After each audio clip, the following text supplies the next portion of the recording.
sauf, ouais, j'avais pas dit François, mais... Donc, bonjour tout le monde, bienvenue à la séance extraordinaire du 11 juin 2020. Toujours à huis clos par visioconférence, donc on est des personnes présentes doivent se présenter à la séance, donc on est en extraordinaire. Allez-y, chacun votre tour. Par ordre de siège de conseiller? Oui. Donc, le conseiller 1 est absent, le 2. Il est absent aussi. OK, donc le conseiller 3, allez-y. L'Auto-Québec. Jean-Charles Arsenault, conseiller 4. Parfait. Le 5. Véronique Gauthier, conseillère numéro 5. Conseiller numéro 6, Benoît Poirier. François Bouchard, directeur général, secrétaire trésorier. Roch Audette, maire, et donc on est tous les deux, moi et Benoît, conseiller Benoît Poirier, dans la salle de conférence de l'hôtel de ville. À plus de 2 mètres. Et on respecte la distanciation. Donc, on n'est même pas en mesure de se toucher les doigts. C'est ça? Donc, on serait prêt, avant d'adopter l'ordre du jour, il y a une modification apportée au point 4.1. Poste étudiant de préposé à l'entretien général du camping. Donc, on doit lire poste étudiant de préposé à l'entretien général du camping et non pas poste de préposé. Donc, ça me prendrait une proposition d'adopter l'ordre du jour avec la modification au point 4.1. Benoît Poirier propose. On serait rendu au point 2.1, développement domiciliaire de la rue des Piteurs, autorisation de signature de l'entente pour le développement de terrains supplémentaires. Donc, on est toujours dans le projet d'ouverture de rue au niveau de la rue des Piteurs. On sait que c'est un projet qui est en développement depuis 2013. Donc, on a une première phase de terrain qui a permis la construction de 10 terrains. Donc, la rue a permis une construction de 10 terrains, une ouverture de 10 terrains. Il y a eu un ajout en 2018 de 5 terrains qui étaient toujours à la charge de la ville. Puis là, on s'en va vers une ouverture possibilité d'ouverture de 6 autres terrains, considérant que les travaux se font actuellement au niveau du branchement permanent au niveau des 5 terrains qu'on avait ouverts et aussi de compléter tout ce qui était le pavage et les bordures ainsi que le bassin de rétention. Donc, considérant qu'on est là, on demande une estimation des coûts pour pouvoir prolonger. Puis pour ce faire aussi, il fallait s'entendre avec le propriétaire du lot pour pouvoir ouvrir cette nouvelle portion-là. On s'est entendu avec eux, puis on est allé chercher une entente avec des montants d'argent cette fois-ci, donc une participation du promoteur à la réalisation de 6 nouveaux terrains. Donc, je demanderai à M. Bouchard de nous expliquer en quoi consiste l'entente. L'entente, telle que discutée, c'est une entente, c'est un avenant à l'entente initiale qui avait été signé en mai 2013 entre le promoteur, M. Gilles Arsenault, et la ville de Bonaventure. Donc, cet avenant-là, comme M. le maire le précisait, prévoit que le promoteur s'engage financièrement pour un montant équivalent à 109,36 $ pour chaque mètre linéaire de chaque terrain en façade sur rue.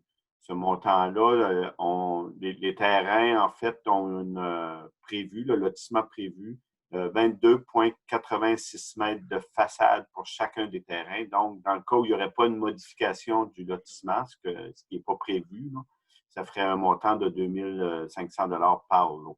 Mais ramené en mètres linéaires, ça nous donne 109,36 $ pour chaque mètre linéaire que les promoteurs vont participer au développement de la rue financièrement. Parfait, merci. Donc, ça serait d'autoriser notre directeur général à signer l'entente qui vient d'être expliquée par vous, là, au montant de 109,36 $ pour chaque mètre linéaire de chaque terrain de façade de la rue pour un équivalent environ de 6 terrains qui est estimé dans la proposition. Donc, ça me prendrait une proposition. Je voudrais juste rajouter, M. le maire, vous êtes signataire également sur l'entente. Oh, parfait. Donc, ça serait d'autoriser le directeur général et le maire à signer. Mme Gauthier, vous êtes toujours en accord? Parfait. Donc, proposé par Véronique Gauthier. Good. On est rendu au point 3.1. 3.1 emploi. On a plusieurs emplois d'été et faire, c'est principalement l'objet de la rencontre d'aujourd'hui. Donc, emploi dans le cadre du programme FAIR, autorisation d'embauche. Donc, le programme FAIR, ça se trouve être un fonds d'aide initiative régionale qui est encadré par le ministère de l'Économie et de l'Innovation par l'intermédiaire de la MRC. Donc, c'est un budget global de 30 000 contribution de la Ville est à 10 000 donc pour les 2 emplois qu'on a besoin de combler. Alors, on a eu 3 candidats qui ont démontré l'intérêt. Les entrevues ont été faites par les directeurs de travaux publics. On parle d'employés qui vont être à la Ville pour 15 semaines et qui devraient débuter le 15 juin 2020, donc lundi prochain. Les personnes qui ont été choisies et qui sont proposées au Conseil, c'est M. Paul-Denis Bugeaud et Aldor Poirier. Donc, ça me prendrait une proposition pour accepter l'embauche de ces 2 personnes-là sur le programme FAIR. Donc, Jean-Charles Arsenault propose. C'est ça? Merci.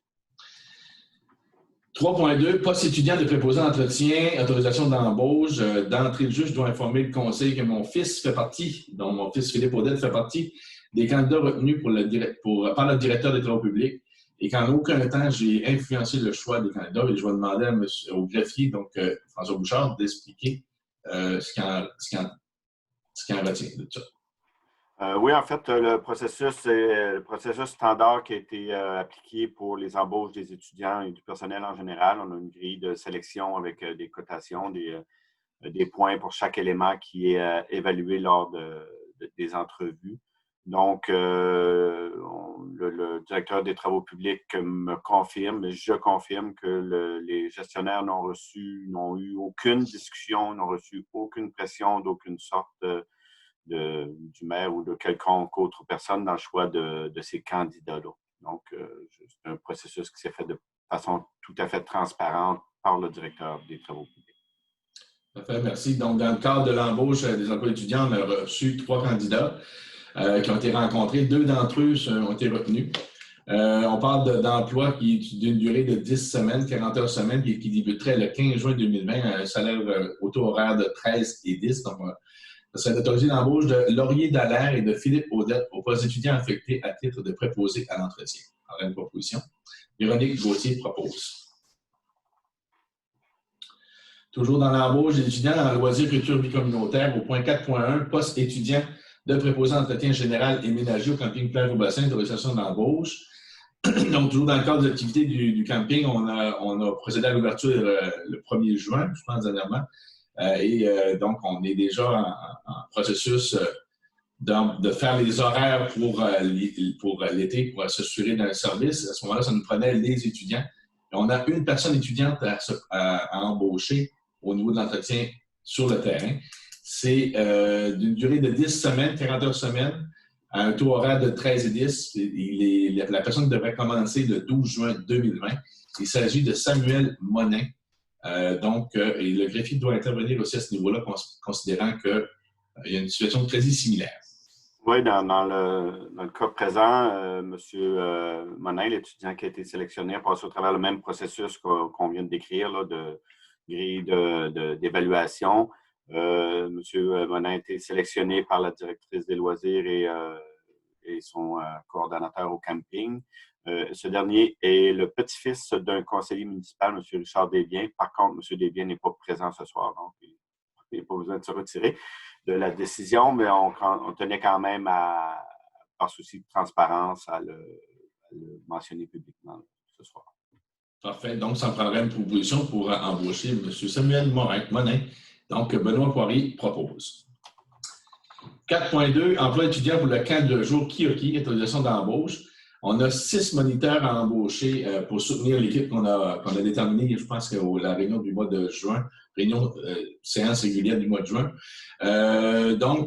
C'est pour compléter l'équipe, 6 en moniteurs, 35, en passant à 35 inscriptions qui a été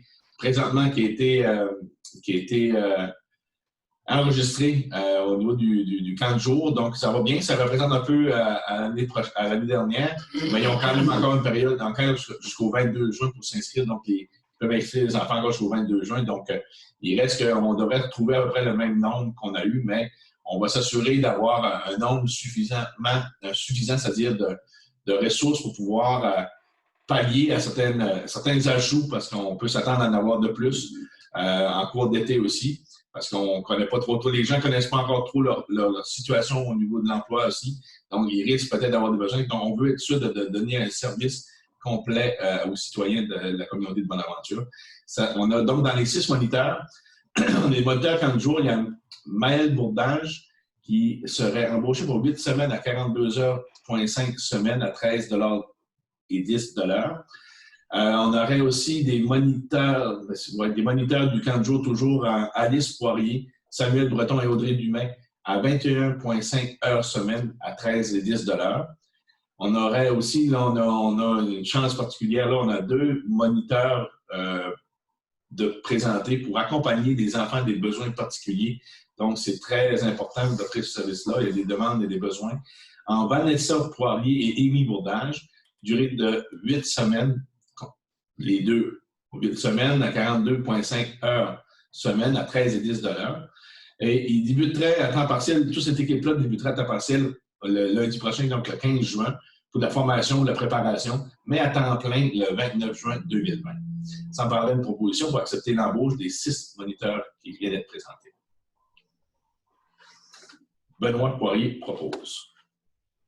Le tour vient vite à 3. Hein? Mm-hmm.